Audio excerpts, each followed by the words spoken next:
Met a teacher who taught me to read and how to spell words that I someday would need.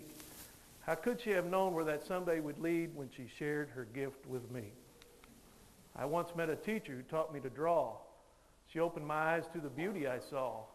She taught me to see there is beauty in us all when she shared her gift with me. I once met a teacher who taught me to play as part of a team, not always my way. He taught me a lesson on sharing that day when he shared his gift with me.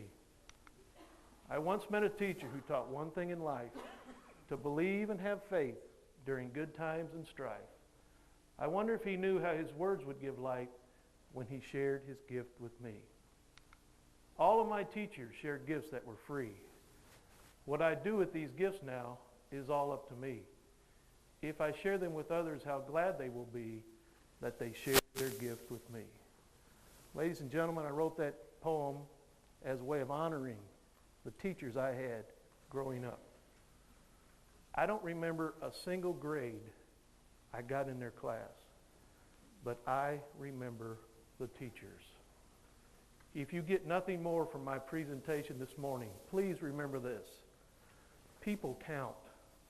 People matter. You count. You matter. A few years ago, I was in health class, sophomores, and a young man sat in my class with his pen like this all the time. And if he wasn't doing this, his knee was constantly shaking. Anytime we discussed teenagers and their issues, he would raise his hand and give some very good answers. Anytime I asked him to do any homework, zero. Never turned anything in. It was toward the end of the grading quarter, and he and I were straightening up the room after class. I knew he was failing my class, but I turned to him and I asked him, "How's the rest of your grades?"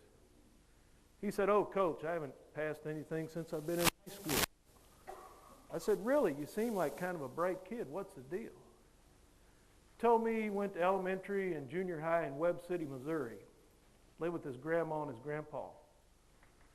He said, "Boy, I love them. My grandpa would take me to football games, take me fishing.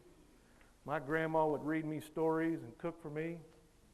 Matter of fact, I was on the principal's honor roll. But at the end of my 8th grade year, my grandfather passed away. Now, my grandma was too old to, quote, raise a teenager by herself, so they sent me to live with my parents." I said, "What do you mean, sent me?" He said, "My parents are divorced. They live in 2 different towns other than Webb City. First, they sent me to live with my mom. She worked all day. She went out all night. She didn't want me. She sent me to live with my dad. Same story. He worked all day. He went out all night. He didn't want me. He sent me back to live with my mom."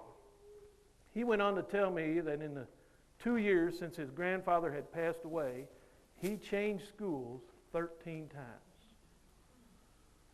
Now, like I said, I've been teaching a long time. I know how teachers are. Start of the quarter, you look at a roll sheet, you see a list of names. And you look down that list, and every once in a while a name stands out. Uh-oh, bad kid. And I guarantee you, every room this young man walked into in high school, some teacher looked at that roll sheet and thought, bad kid, bad kid, bad kid. He dropped out of school at 16 years of age with no credits. 2 years before, he's on the principal's honor roll. Maybe he wasn't such a bad kid. Maybe he just needed a home. People count. People matter. You count. You matter. My topic today is the 3 lessons that all children should learn that any teacher can teach. These are not lessons you will find in a curriculum. Yet these are lessons that will touch the hearts of children for the rest of their lives. And lesson number 1 is confidence. When I was a sophomore in high school, I played football. And our high school football coach had a favorite play called 37X. Now, if you're sitting in the stands watching this play, it looks like a simple handoff to the fullback over left tackle.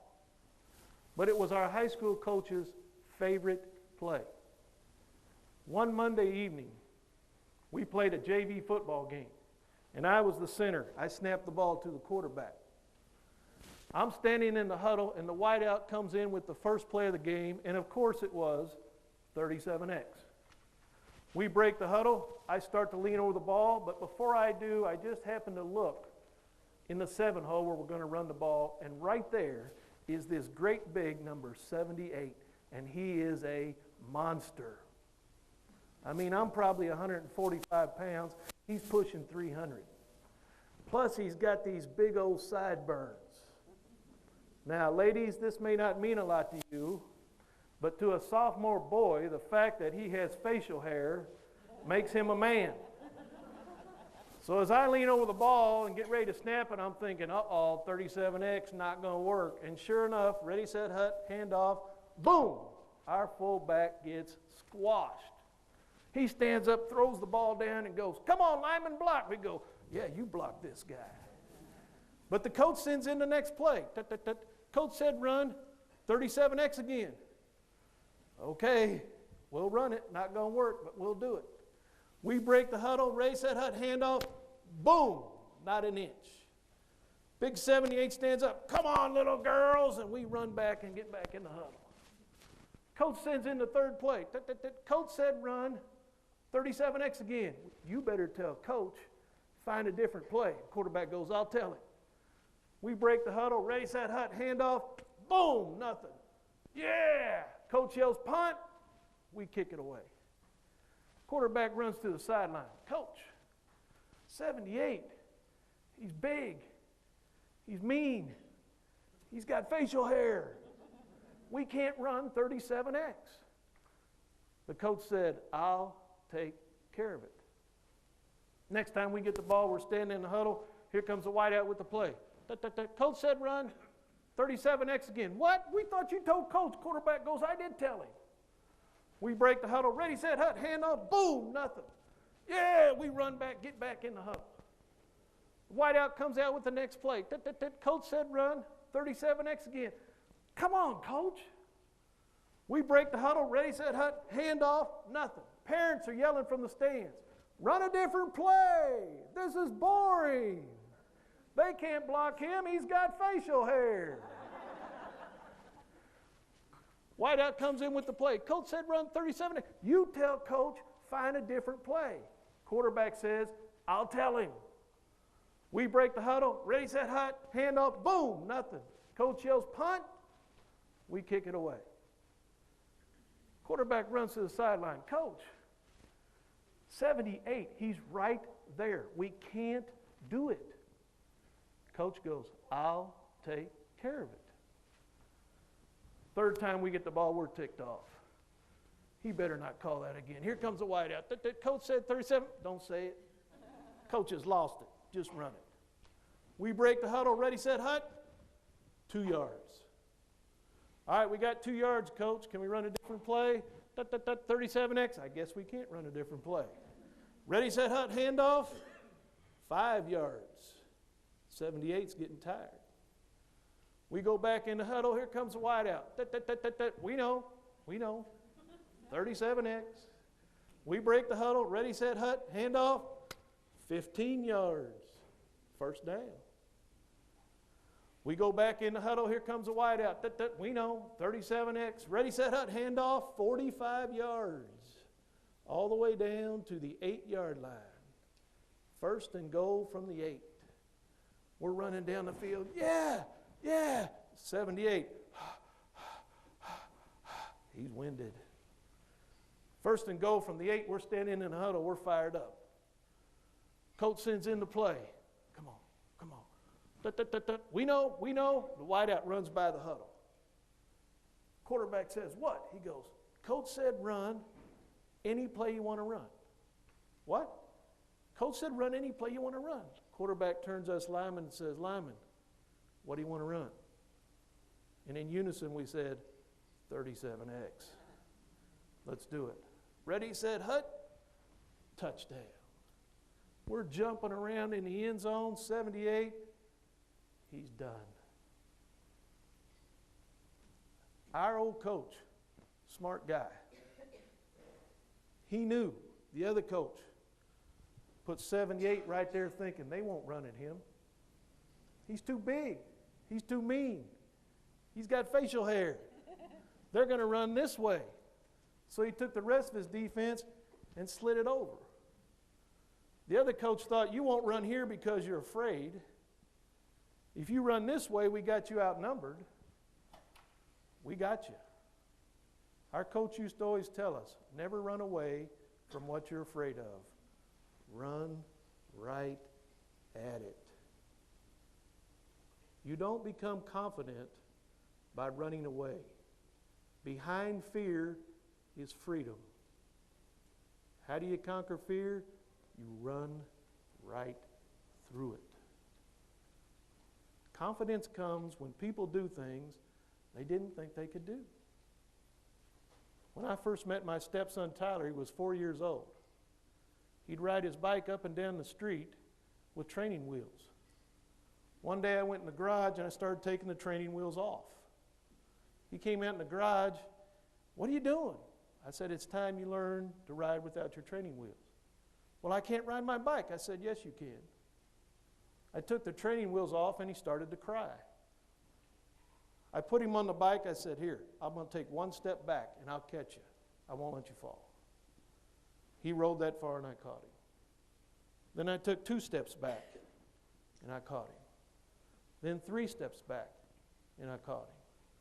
Before long, he's riding up and down the street on his own without his training wheels, and you should see the look on his face. "Go tell Mom to come watch me." He's confident. When people do things they've never done before, confidence is born. When you teach a child to read a book, color a picture, stack blocks, all those little successes build up to bigger successes. And it's like the old saying, success breeds success. The more we get them to do, the more confident they become. And children never forget the moment when confidence is born. Now, as important as confidence is, the second lesson is even more important, and that is worth. Worth. Worth is the feedback you get from other people and the feedback you give yourself. And here's the kicker. If people don't feel like they're worth anything, they never try anything. If they never try anything, they can't become confident. Let me give you an example. On this piece of paper, I have 5 letters. In case you can't see it, the letters are I-A-L-A-C. It stands for I am lovable and capable. That is the definition of worth. As children, you were made to feel this way. But as you get older, things change. Let's say this piece of paper represents a young man named Johnny. And since I'm a high school teacher, let's say Johnny is a freshman in high school. It's the first day of school. He's in a new school district. He gets up in the morning, he looks in the mirror, he combs his hair, and he walks downstairs past his mother. His mother says, "Johnny, have a good day at school." He goes outside to get on the bus. He starts to get on the bus and he trips and falls. Kids on the bus laugh at him. Well, that's not a big deal. That happens to all of us. We all get embarrassed from time to time. But when we get embarrassed, a little bit of our confidence, a little bit of our self-worth is torn away. He starts to sit down on the seat of the bus,